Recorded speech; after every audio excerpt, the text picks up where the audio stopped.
আজকের ভিডিওতে আমরা জানব একটি শক্তিশালী এবং বহুমুখী যুদ্ধবিমান সম্পর্কে যার নাম হল সুখোই। এটি রাশিয়ার তৈরি একটি বিখ্যাত যুদ্ধবিমান যা আকাশে শত্রু প্রতিরোধ এবং আক্রমণের জন্য বিশ্বজুড়ে বিখ্যাত। সুখোই নামটি এসেছে রাশিয়ার বিখ্যাত বিমান প্রকৌশলী পাভেল সুখোইয়ের নাম থেকে। সুখোইয়ের কোম্পানি 1939 সাল থেকে যুদ্ধবিমান তৈরি করছে। সুখোই কোম্পানি তৈরি করেছে বহু কার্যকর যুদ্ধবিমান যা এখন রাশিয়া সহ বহু দেশের মূল আকাশশক্তির অংশ। সুখোই যুদ্ধবিমান তৈরি হয়েছে দীর্ঘপাল্লার যুদ্ধ, উচ্চগতি এবং ভারী অস্ত্র বহনের জন্য।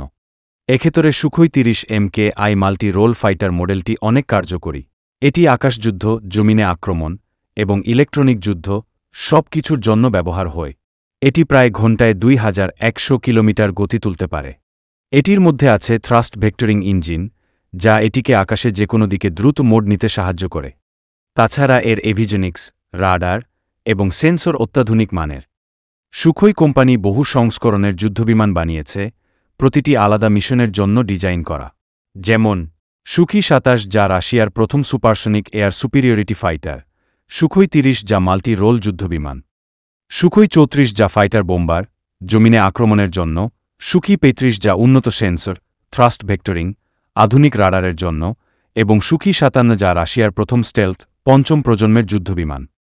সুখোই বহন করতে পারে নানা রকম মিসাইল ও অস্ত্র, যেমন আর-47 যা আকাশে শত্রু ধ্বংস করার জন্য ব্যবহার হয়, ব্রাহ্মোস যা ভারত ও রাশিয়ার বানানো একটি সুপারসনিক ক্রুজ মিসাইল, খো-48 যা জমিনে থাকা লক্ষ্যকে আক্রমণের জন্য ব্যবহার হয়, 30 মিলিমিটার কামান যা কাছের শত্রুর বিরুদ্ধে লড়াই এর জন্য ব্যবহার হয়।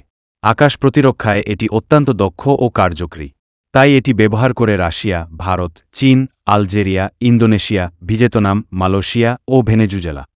অতএব সুখোই যুদ্ধবিমান হল আধুনিক প্রযুক্তির এক চমৎকার উদাহরণ। এটির গতি, শক্তি এবং আঘাতহান ক্ষমতা একে বিশ্বের অন্যতম শক্তিশালী যুদ্ধবিমানে পরিণত করেছে।